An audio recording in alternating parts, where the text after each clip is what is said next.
Alô para todos, Paulo Mubarak falando. Hoje é sexta-feira, 30 de maio de 2025 e esse é o episódio número 99, Sexta da Maldade. E qual é a maldade?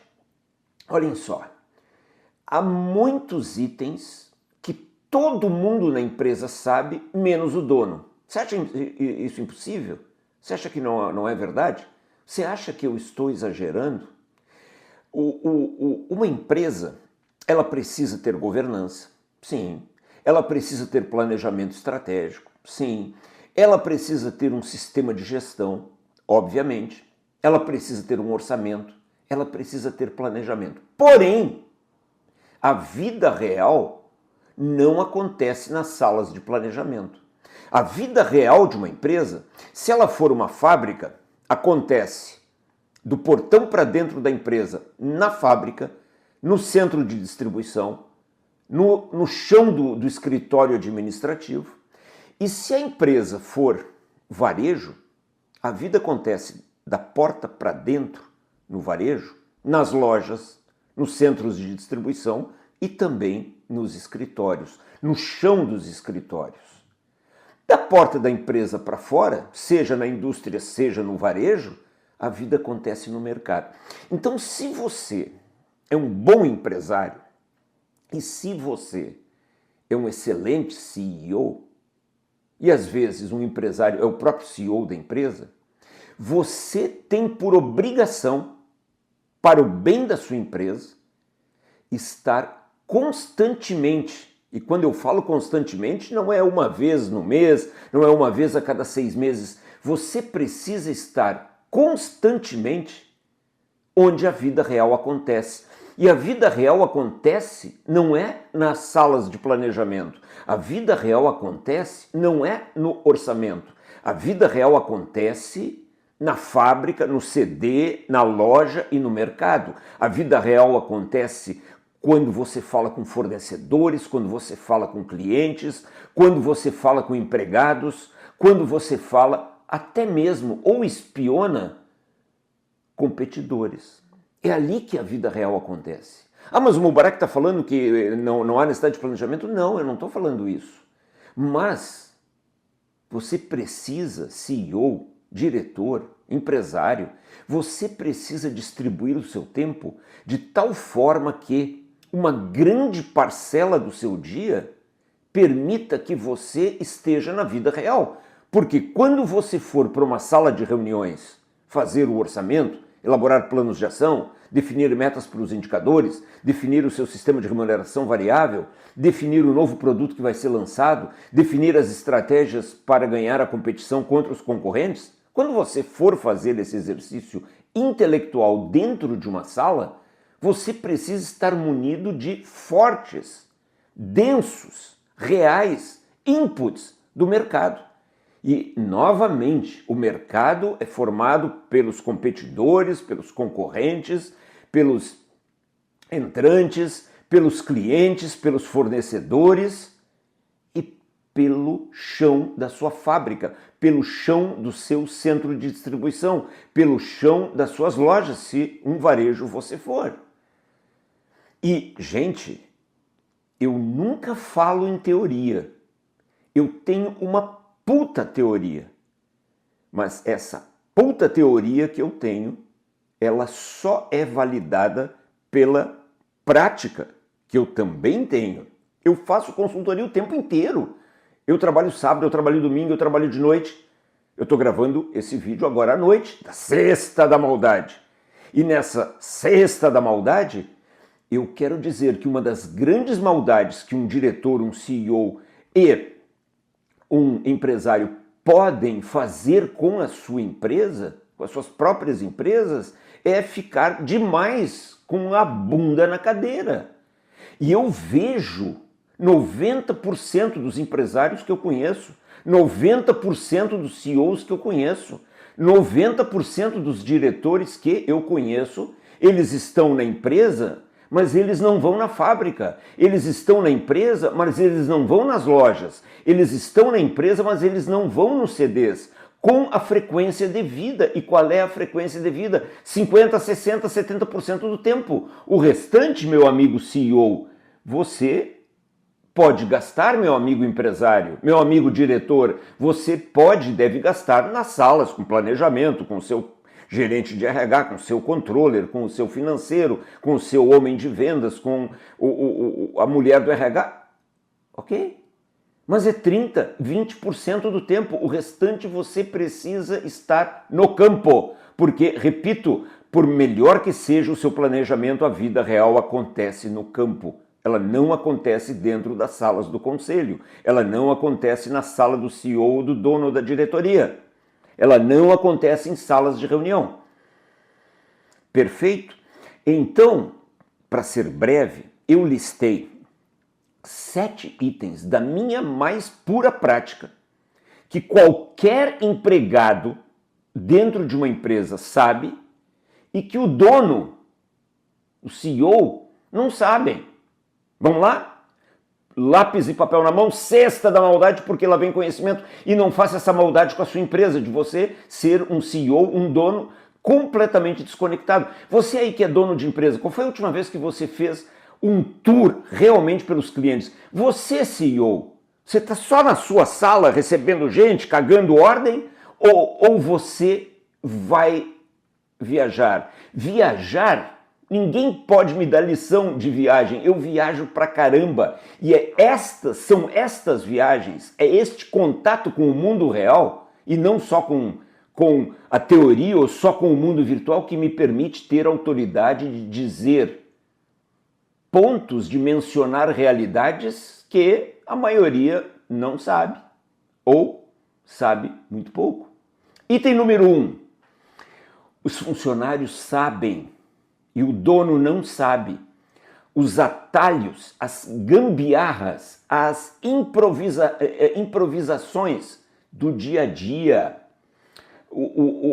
Vocês sabem que esse título que eu dou eventualmente quando eu gravo na Sexta da Maldade, ele veio de algumas empresas que eu conheci e onde havia uma brincadeira onde os funcionários diziam na sexta-feira: hoje é a Sexta da Maldade, é a sexta de mudar rótulo de produto vencido, é a sexta de fazer ajustes espúrios às vezes no estoque, é a sexta da gente fazer maldades, é a sexta da manipulação. Daí veio o título muitas vezes engraçado desses episódios, mas eles são muito sérios. Há muita gambiarra, há muita improvisação, há muitos atalhos que os empregados tomam, sabem, na produção, na loja, no estoque, no chão do escritório, nos computadores, nos sistemas, no contas a pagar, no contas a receber, que o empresário nem desconfia. O funcionário sabe onde os processos são burlados. Ponto número 2. Os funcionários sabem muito mais do que o dono, muito mais do que o consultor, muito mais do que um cara de tempos e movimentos, de cronoanálise, onde o tempo está sendo desperdiçado.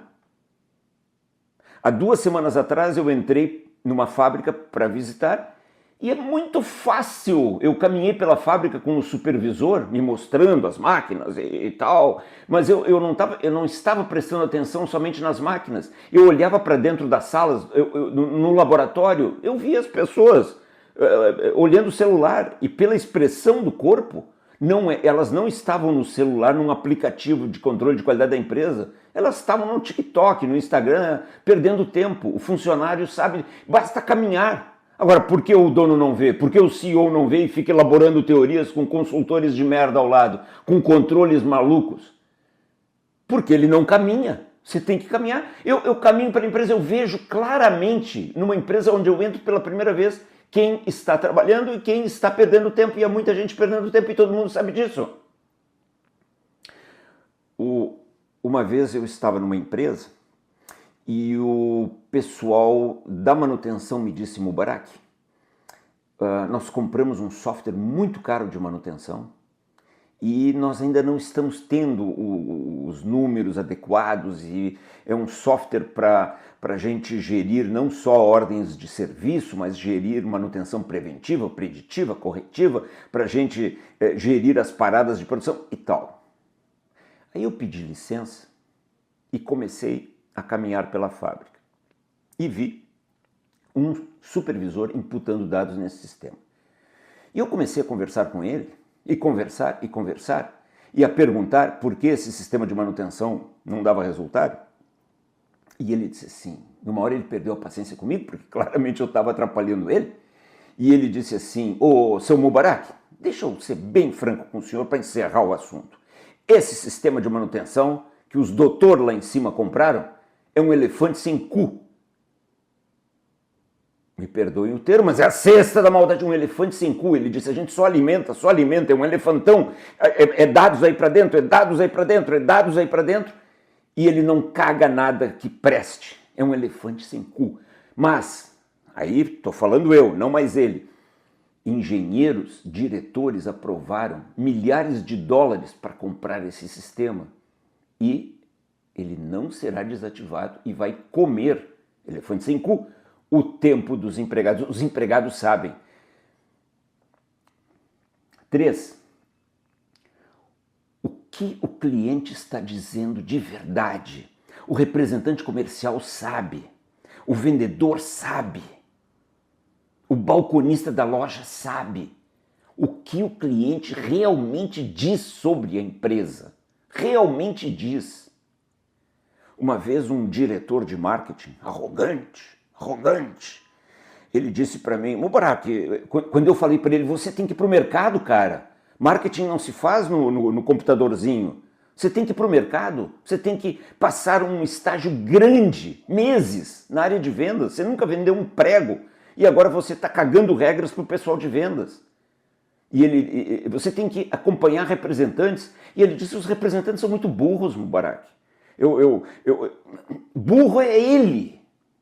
Burro é ele, arrogante, quer ficar em salinha com ar-condicionado, com os livrinhos ruins do Philip Kotler, elaborando campanhas de marketing. Não é à toa que marketing normalmente é uma área muito gastadora e muitas vezes, do jeito que ela é estruturada com gente que não tem nenhuma experiência com representantes, não tem nenhuma experiência como vendedores, uma área semi-inútil, quase inútil. Como é que alguém trabalha em marketing e nunca vendeu nada? Como? Me diz. O cara trabalha em marketing e nunca vendeu nada. Não tem nenhuma experiência de vendas e ele é marketing. Ridículo. 4. Todo mundo sabe quem são os vagabundos da empresa. Alguém vai me dizer assim, mas, ô Mubarak, cuidado com as palavras, você fica falando nesses vídeos e fala de idiotas, fala de vagabundos, mas, gente, eu não tenho saco para usar palavras bonitinhas. Tem muito vagabundo dentro da empresa. Tem porteiro vagabundo, tem operador de injetora vagabundo, tem supervisor de manutenção vagabundo, tem gerente de produção vagabundo, tem gerente de vendas vagabundo, tem empresário vagabundo, tem CEO vagabundo, tem muita gente que trabalha muito pouco. E todo mundo sabe. Há muitos anos eu cheguei numa empresa e conversando com outro, eu converso com todo mundo, eu não fico só conversando com o presidente. O pessoal no cafezinho, pessoal gozador, analista, é muito bom falar com analista, com assistente, com operador. O pessoal no cafezinho disse assim, Mubarak já conheceu, porque eu era novo na empresa, já conheceu o diretor X? Eu disse já. Aí um riu e disse assim, ele é o carteiro mais bem pago do Brasil. E eu, me fazendo de tonto, ri, é o carteiro mais bem pago do Brasil. Eu disse, por quê? Ele disse, porque o cara que falou, esse diretor, ele só pega revistas, pega documentos, sai distribuindo, ele chega mais tarde, sai mais cedo, e todo mundo riu, ele só entrega documentos, ele só manda e-mails, é o carteiro mais bem pago do Brasil. E depois de 2 meses na empresa, eu constatei que esse diretor era um grandíssimo vadio. trabalhava muito pouco e realmente só ficava aqui no computador, só pegava documentozinho, fazia PowerPointzinho, um vagabundo que eu ajudei depois a demitir da empresa. Todo mundo sabia. Você tem que prestar muita atenção no escárnio, na rádio peão, no que as pessoas falam, elas sabem tudo. Número 5. Agora, se você não toma café no burburinho da empresa, se você fica só na sua sala aristocrática, onde uma senhora muito gentil serve café para você como se você fosse um rei.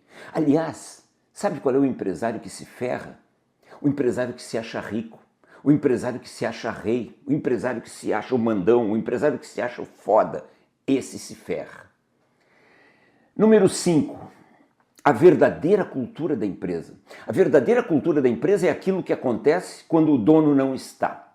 Por exemplo, eu sempre falo que eu nunca vou permitir como consultor que nas empresas onde eu dou consultoria exista a cultura do presídio. A cultura do presídio, que muitas vezes é a cultura que existe. O que é a cultura do presídio? Exemplo, eu cheguei numa empresa e depois eu descobri, cheguei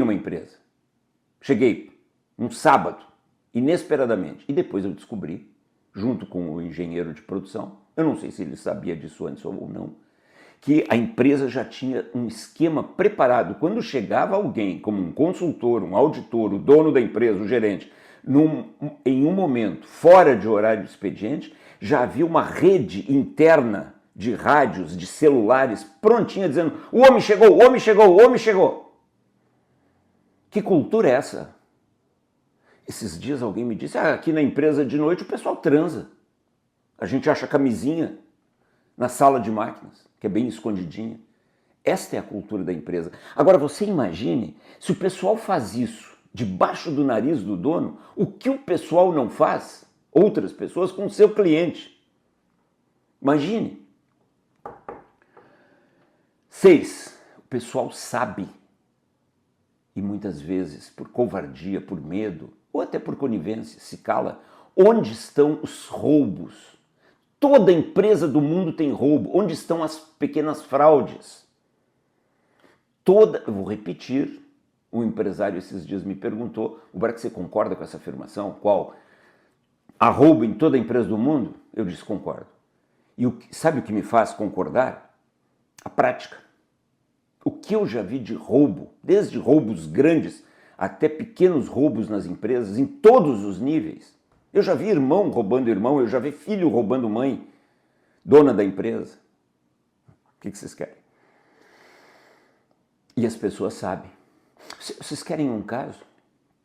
Uma vez, quando eu ainda era muito jovem, eu fui para o Japão. E a minha missão, época de Gerdau, era participar da aprovação da contratação da maior siderúrgica do mundo, a Nippon Steel Corporation, para dar consultoria e um projeto de sistema de dados para o Gerdau. Nós passamos, eu e mais outros profissionais, cerca de 20 dias. E quando eu voltei, e eles sabiam que a minha opinião, apesar da minha idade, muito jovem, ia ser relevante, eles sabiam que a minha opinião seria: não precisamos gastar vários milhões de dólares nesse sistema. E na volta, no avião, um cara sênior, ele sentou ao meu lado e disse: Mubarak, contra ou a favor do projeto? Eu digo: contra, nós não precisamos disso. E ele disse: mas Mubarak, você está louco? Se a gente aprovar esse projeto, quantas vezes mais nós vamos ir ao Japão?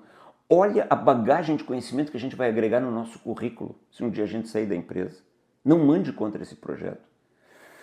E eu disse para ele: eu vou denunciar você. E denunciei, mas ninguém fez nada. Conivência. A pessoa disse: Mubarak. Quando eu cheguei, eu disse: olha, o cara me falou que a gente deveria aprovar o projeto por interesse próprio, não por interesse do grupo Gerdau. E o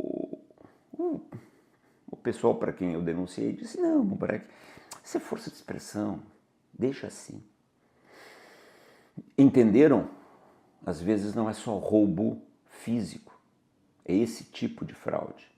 Quando um funcionário vai fazer um curso, ele sabe que para a atividade que ele desempenha na empresa ele não precisa, mas ele faz. Contrata uma consultoria, contrata um curso, pensando na sua agenda própria.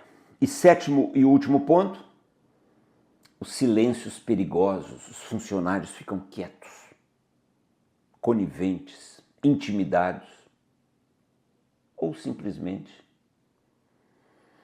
resilientes porque eles sabem onde os pontos estão frágeis. Exemplo. Querem um exemplo? Eu, como consultor, estava participando em uma reunião numa empresa, uma reunião da diretoria, com alguns gerentes sênior e a diretoria e o presidente, e todos deveriam apresentar os seus indicadores e os planos de ação. Todos apresentaram e uma diretora, quando foi a vez dela, ela foi a última, ela não somente não fez o plano, ela disse que não teve tempo de fazer, ou seja, todos os outros colegas dela eram desocupados, porque eles fizeram, ela não fez. E ela ainda meteu o pau em todo mundo, dizendo, e durante toda a reunião também, apontando erro aqui, apontando erro lá, mas ela não fez. E quando ela falou isso, o presidente engoliu, ficou quieto, e disse, bom, então a reunião está encerrada, já que a fulana não tem nada para apresentar, os outros apresentaram, então você, fulana, apresenta tal data depois. E olhou para todos e disse, alguém tem algo para falar? E todo mundo quieto, e ele olhou para mim, porque eu sou externo à empresa, e ele disse, Mubarak, você tem algo ainda a dizer? Eu digo, eu tenho sim. Aí todo mundo olhou, já tinha gente arrumando os trecos para ir embora. E eu olhei para essa diretora e disse, fulana, que vergonha! Você passou o tempo inteiro dando pitacos no trabalho que os seus colegas fizeram. E quando é a sua vez de apresentar o trabalho, você dá uma desculpa esfarrapada que não teve tempo. Você não é paga para não ter tempo. Você é uma diretora da empresa. Que exemplo horrível, que vergonha. E ela colocando o celular e as canetinhas na bolsa, ela tremia, ela ficou nervosa e ninguém esperava aquela admoestação do consultor. E ela disse, você é um mal educado, e vum, saiu pela porta. O presidente, com cara de paisagem, olhou e disse, alguém tem mais algum comentário? E também saiu. E sabe o que aconteceu depois? Os outros diretores e os gerentes fizeram fila para me cumprimentar e me abraçar e dizer, pô, Mubarak, lavou nossa alma, falou por todos nós. Entenderam o que são os silêncios numa empresa? E eu não estou me exaltando, não. Agora, algo que eu aprendi na minha casa, com o meu pai, com a minha mãe, foi a não ser conivente com o mal. Eu acredito muito, ali atrás tem uma Bíblia, quando Deus diz que para você amar a Deus, você precisa odiar o mal. E naquele momento, ela era o mal, falando mal do trabalho dos outros e não fez o dela. Conclusão da cesta da maldade. O que você deve fazer com esses 7 itens? Lápis e papel na mão, repetindo. Primeiro, os atalhos e as gambiarras do dia a dia, o que o funcionário sabe e o empresário não sabe, onde o tempo está sendo desperdiçado, o que o cliente está dizendo de verdade, quem da equipe não entrega nada, os vagabundos corporativos, a verdadeira cultura da empresa, onde estão roubos e fraudes e os silêncios perigosos. Qual é o plano de ação oferecido pelo episódio 99? 2 itens. Primeiro, senhor CEO, tire o bundão da cadeira. Senhor empresário, tire o bundão da cadeira. Circule muito. pelo mercado, nos concorrentes, nos competidores, nos entrantes, nos fornecedores, nos clientes e circule muito por dentro da sua loja, do seu CD, da sua fábrica. Circule, 70% você tem que estar fora da sala, você tem que estar na vida real, 30% você planeja. Você se enche de dados do mercado, enche de dados dos seus empregados, se enche de dados da vida real, aí você tem alguma condição de tentar planejar. Do contrário, é um exercício caro e inútil para qualquer empresa. Este é o primeiro plano de ação. Circule, não seja vadio, não seja acomodado, não fique numa sala querendo comandar uma empresa, por menor que ela seja. E o segundo plano de ação, tenha um poderoso processo de auditoria interna. Quando você, naqueles 30% do tempo não está circulando, você tem que ter um processo de auditoria interna que circule permanentemente pelas áreas, que vá para o mercado, que converse com clientes, para que você tenha muitos e muitos e muitos dados da vida real, e não de livrinhos, e não de sitezinhos, e não de podcastzinhos, e não de consultorezinhos, e não de conselheirozinhos. E esse procedimento de você estar 70% no mundo real e ter um outro processo muito forte de auditoria interna vai permitir que você tenha uma empresa muito mais conectada com a realidade. E quando uma empresa está conectada com a realidade, ela gera caixa. Se não gera caixa, está errado. Paulo Mubarak gravou o episódio 99 em 30 de maio de 2025.